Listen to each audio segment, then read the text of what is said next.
Há muitas pessoas procurando o caminho de salvação. Não conseguem encontrar. Será que estão procurando de uma maneira certa? Jesus disse: conhecereis a verdade e a verdade vos libertará. Em Provérbios, capítulo 14, verso 12 diz: há caminho que ao olho do homem parece direito, mas o fim dele são os caminhos da morte. No Evangelho segundo Mateus, capítulo 15, verso 14 diz: se um cego guiar outro cego, ambos cairão na cova. Em Jeremias capítulo 17, verso 5 diz: maldito o homem que confia no homem. Então tudo que for falado aqui, você pode conferir aí na sua Bíblia Sagrada, para que você possa entender o caminho da verdade. Se Deus não tivesse plano de salvação na tua vida, esta mensagem não teria chegado até você. Entrai pela porta estreita, porque largo é o caminho que conduz à perdição, e muitos são os que entram por ela.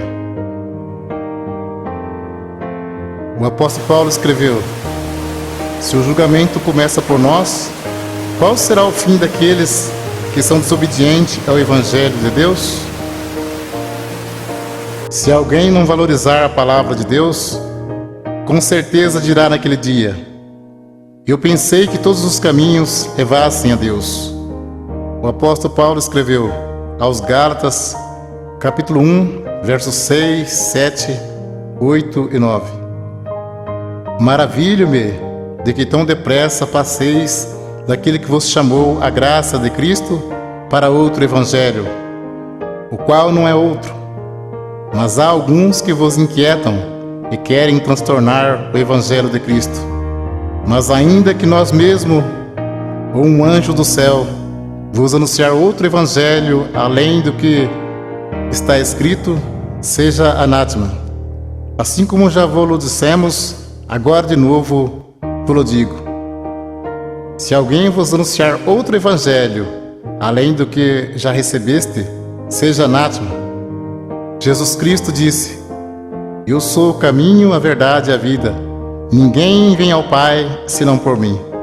O Evangelho segundo João, capítulo 10, verso 9 ao 14. Jesus disse: eu sou a porta. Se alguém entrar por mim, salvar-se-á. E entrará e sairá e achará pastagem. O ladrão não vem senão a roubar, a matar e a destruir. Eu vim para que tenha vida, e vida com abundância. Eu sou o bom pastor. O bom pastor dá sua vida pelas ovelhas. Mas o mercenário e o que não é pastor, de quem não são as ovelhas, vê vir o lobo e deixa as ovelhas e foge.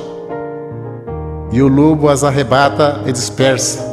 Ora, o mercenário foge porque é mercenário e não tem cuidado das ovelhas. Jesus disse: eu sou o bom pastor, e conheço as minhas ovelhas, e das minhas sou conhecido. Veremos agora em Apocalipse, capítulo 22, versos 18, 19, 20 e 21. Porque eu testifico a todo aquele que ouvir as palavras da profecia desse livro, que se alguém lhe acrescentar alguma coisa, Deus fará vir sobre ele as pragas que estão escritas neste livro. E se alguém tirar quaisquer palavras do livro desta profecia, Deus tirará a sua parte da árvore da vida e da cidade santa que está escrito neste livro. Aquele que testifica estas coisas diz: certamente cedo eu venho. Amém. Ora vem, Senhor Jesus.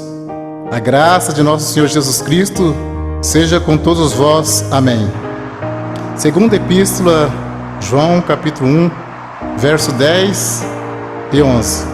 Se alguém vem ter convosco e não traz essa doutrina, não o recebais em casa, nem tampouco o saudeis, porque quem o sauda tem parte nas suas más obras. Segunda Epístola, Pedro, capítulo 3, versos 16, 17 e 18.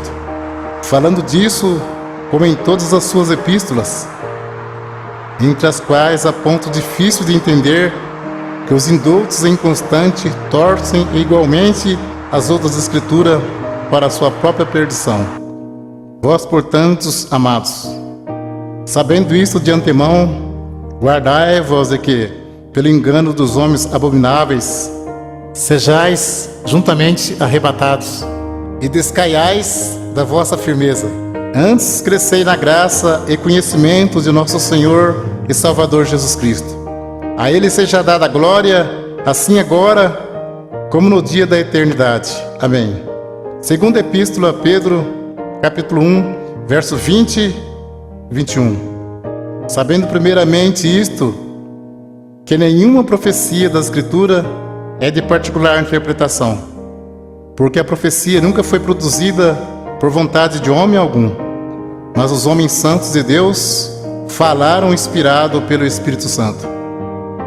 Se a profecia não é de particular interpretação, então não temos nada que dizer que a doutrina é de Pedro ou de Paulo, mas sim doutrina de Jesus Cristo.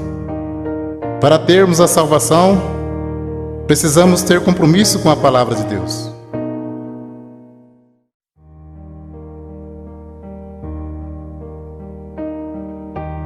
Vamos ver o batismo verdadeiro aos Efésios, capítulo 4, verso 4, 5, 6 e 7.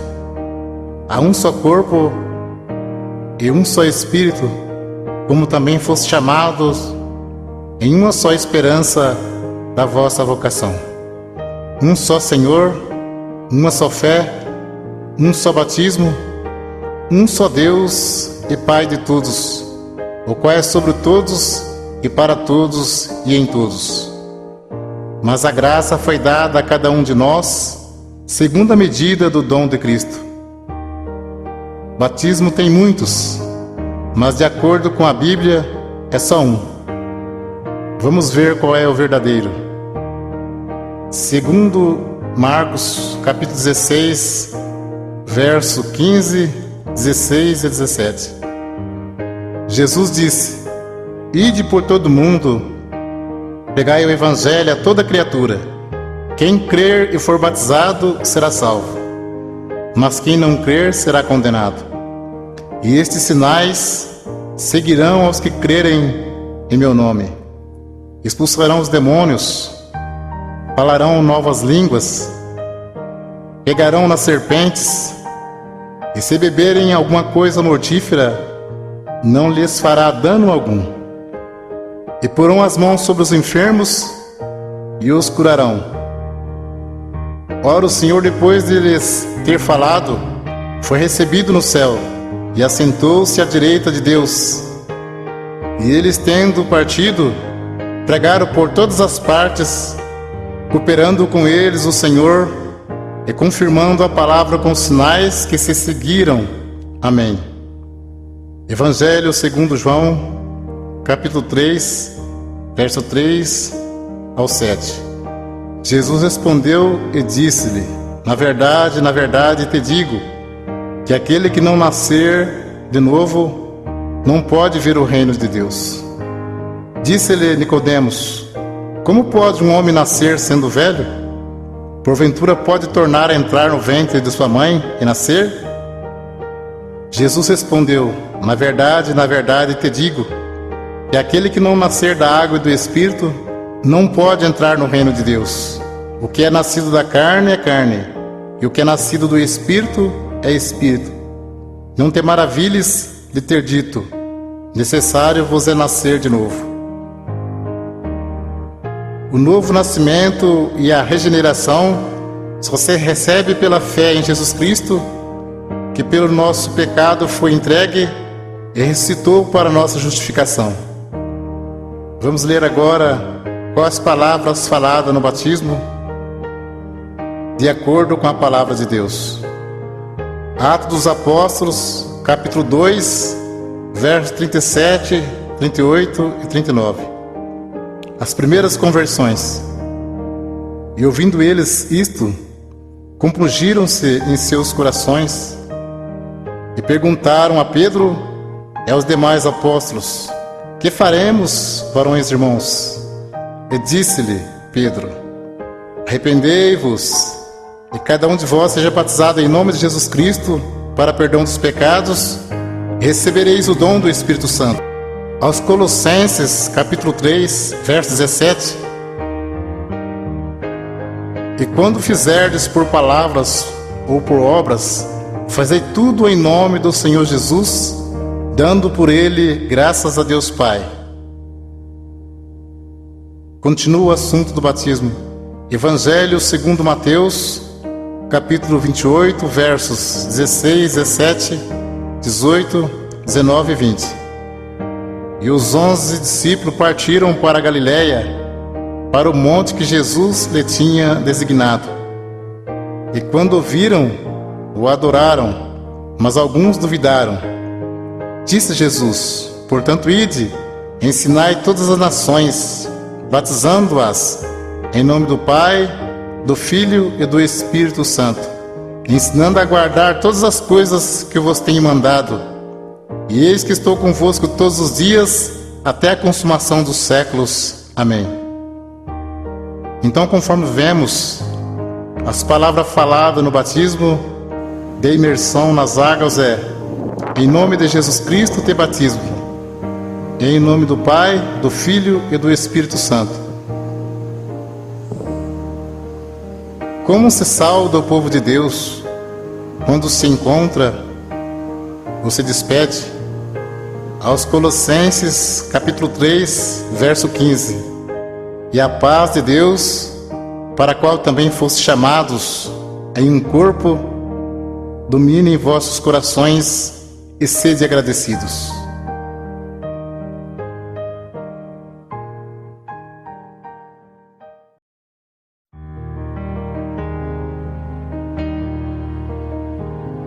Vamos ver doutrina Santo Ósculo. Nós vamos ver qual é a igreja de Cristo que diz na Sagrada Escritura.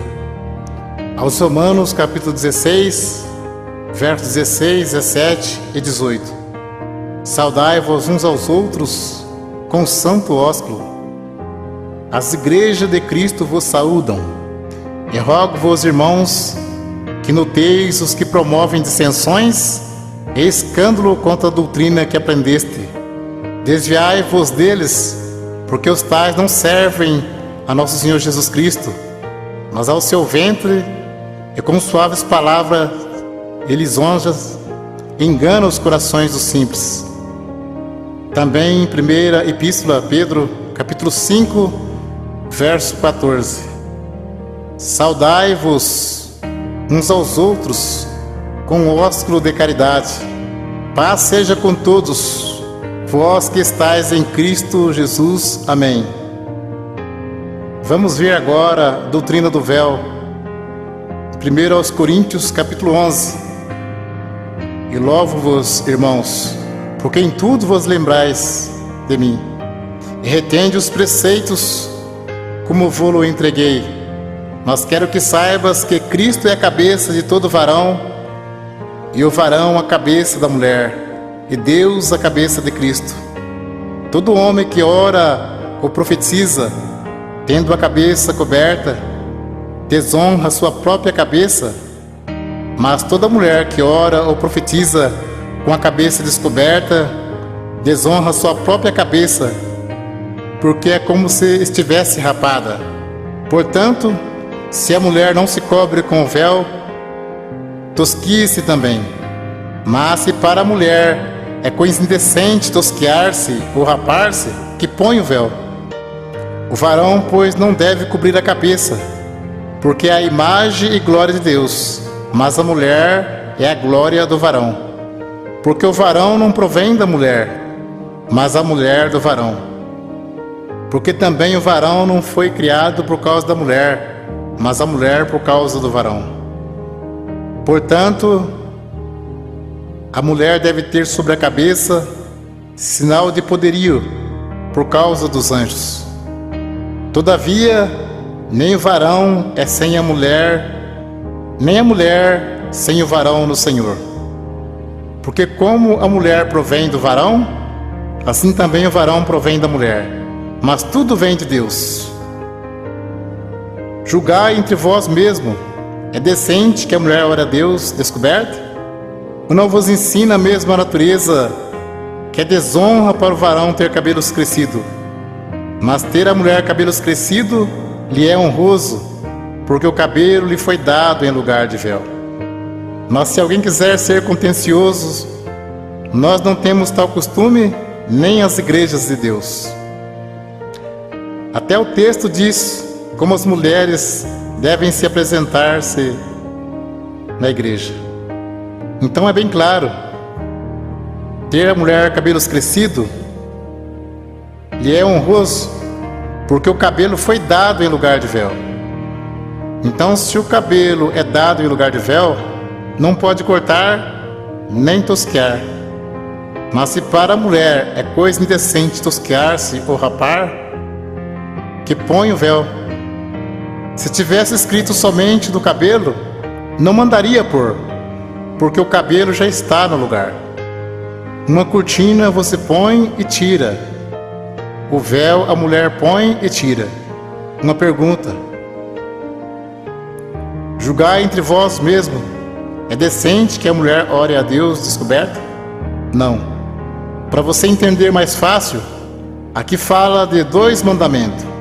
A mulher não pode cortar o cabelo, porque ter a mulher cabelos crescidos lhe é honroso, e tem que pôr o véu branco. Portanto, a mulher deve ter sobre a cabeça sinal de poderio por causa dos anjos. Tem que se cobrir com o véu quando for orar e profetizar. Vamos ler 1 Coríntios capítulo 14, verso 32 ao 37. Fala sobre a necessidade de ordem no culto, porque os espíritos dos profetas estão sujeitos aos profetas, porque Deus não é Deus de confusão, senão de paz. Como em todas as igrejas dos santos, as mulheres estejam caladas nas igrejas, porque lhes não é permitido falar, mas estejam sujeitas, como ordena a lei. E se querem aprender alguma coisa, interroguem em casa seus próprios maridos, porque é indecente que as mulheres falem na igreja. Porventura saiu dentre vós a palavra de Deus? Ou veio ela somente para vós? Se alguém cuida ser profeta ou espiritual, reconheça que as coisas que vos escrevo são mandamento do Senhor. Um esclarecimento para você saber como é a Santa Ceia. Jesus celebrou a última Páscoa, que era uma vez ao ano, e celebrou a primeira Santa Ceia, que se segue uma vez ao ano. A Santa Ceia é a lembrança do sacrifício e da morte de Jesus Cristo por nós, até que Ele venha nos buscar. Ceia todo domingo ou todo mês não se encontra nas Sagradas Escrituras. Ceia todo mês é maneira de prender a pessoa firme no pagamento do dízimos. Cuidado com isso. Deus abençoe pela atenção. Que Deus cumpra na sua vida a oração que Jesus Cristo fez ao Pai. Segundo Mateus, capítulo 11, versos 25 ao 30. Naquele tempo, respondendo Jesus, disse: Graça te dou, ó Pai, Senhor do céu e da terra, que ocultastes estas coisas aos sábios e entendidos, e revelaste aos pequeninos. Sim, ó Pai, porque assim te aprouve. Todas as coisas me foram entregues por meu Pai, e ninguém conhece o Filho senão o Pai, e ninguém conhece o Pai senão o Filho, e aquele a quem o Filho quiser revelar. Vinde a mim, todos que estáis cansados e oprimidos, eu vos aliviarei. Tomai sobre vós o meu jugo e aprendei de mim, que sou manso e humilde de coração, e encontrarei descanso para as vossas almas, porque o meu jugo é suave e o meu fardo é leve.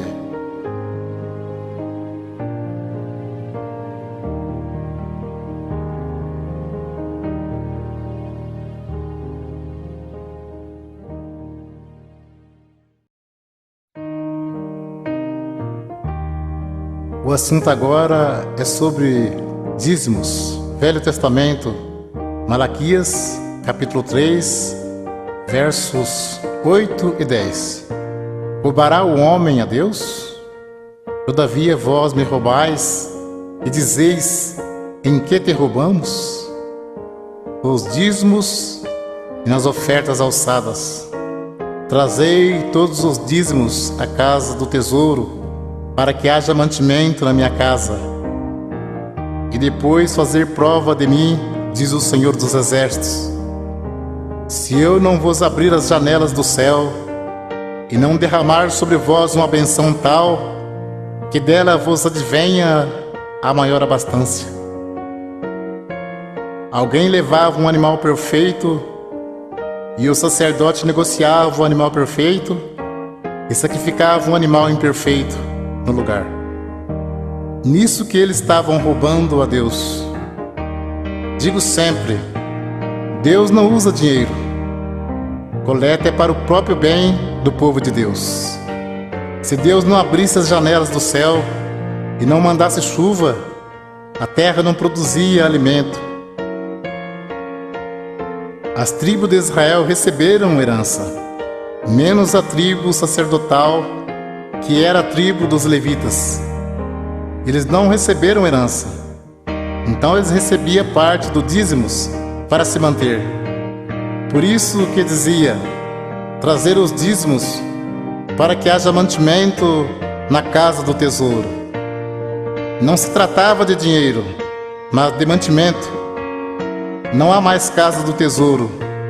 Jesus disse, minha casa é chamada por todas as nações casa de oração. Evangelho segundo Mateus, capítulo 10, versos 5 ao 10. Jesus enviou esses 12, ele ordenou dizendo, não ireis pelo caminho das gentes, nem entreis em cidade de samaritanos, mas ide diante as ovelhas perdidas da casa de Israel. E indo pregai, dizendo, é chegado o reino dos céus. Curai os enfermos, limpai os leprosos, ressuscitai os mortos, expulsai os demônios, de graça recebestes, de graça dai. Não possuai ouro, nem prata, nem cobre em vossos cintos, porque digno é o operário do seu salário. Nem alforje para o caminho, nem duas túnicas, nem alparcas, nem bordão, porque digno é o operário do seu alimento. Podemos cumprir com alegria a missão de anunciar o Evangelho da graça. Jesus já pagou a nossa salvação com o precioso sangue que Ele derramou no duro madeiro da cruz. Enviando o apóstolo disse, de graça recebeste, de graça dai. Não precisa explorar ninguém. A parte material, Deus tudo provê na nossa vida. Jesus Cristo, sendo Filho de Deus, não poderia vir desfazendo a lei de Deus. Tanto é que Ele foi circuncidado ao 8º dia, segundo o uso da lei. Foi levado ao templo para ser consagrado, segundo o uso da lei. E cumpriu celebrando a última Páscoa. Então Ele cumpriu a lei e trouxe a graça. A lei e os profetas duraram até João. A graça e a verdade vieram por Jesus Cristo. Hebreus capítulo 7, versos 9, 18 e 19. E para assim dizer, por meio de Abraão até Levi, que recebe dízimos, pagou dízimos, porque o precedente mandamento é abrogado por causa da sua fraqueza e inutilidade. Pois a lei nenhuma coisa aperfeiçoou, e desta sorte é introduzida uma melhor esperança, pelo qual chegamos a Deus. Hebreus capítulo 7, versos 12, 13 e 14. Porque mudando o seu sacerdócio, necessariamente se faz também mudança da lei. Porque aquele de quem essas coisas se dizem, pertence a outra tribo, da qual ninguém serviu ao altar, visto ser manifesto que nosso Senhor procedeu de Judá, e concernente a esta tribo, nunca Moisés falou de sacerdócio, porque dele assim se testifica: tu és sacerdote eterno, segundo a ordem de Melquisedeque. Jesus procedeu da tribo de Judá, e não da tribo de Levi, que era a tribo dos sacerdotes. Então, se muitos espertalhões pregam que tem que pagar dízimo hoje, por que eles não se preocupam em cumprir mais algum mandamento da lei? Porque o assunto deles é só dinheiro. Procura enganar, sendo que dízimos era para que houvesse mantimento na casa do tesouro. Muitos querem tirar proveito para ganhar dinheiro, dizendo: digno é o obreiro do seu salário. Mas isto é mesmo que dizer: digno é o obreiro do seu alimento. O apóstolo Paulo disse em Atos capítulo 20, versos 33 ao 36: de ninguém cobicei a prata, nem o ouro, nem o vestido. Vós mesmos sabeis que para o que me era necessário a mim e aos que estão comigo, essas mãos me serviram. Tenho-vos mostrado em tudo que, trabalhando assim, é necessário auxiliar os enfermos e recordar as palavras do Senhor Jesus, que disse: mais bem-aventurado coisa é dar do que receber. E havendo dito isto, pôs-se de joelhos e orou com todos eles. Mas o assunto viver do Evangelho era alimento, e não receber dízimos. Para você entender mais fácil, os apóstolos poderiam viajar em missão e ficar na casa de alguém não crente e ali se alimentar por alguns dias.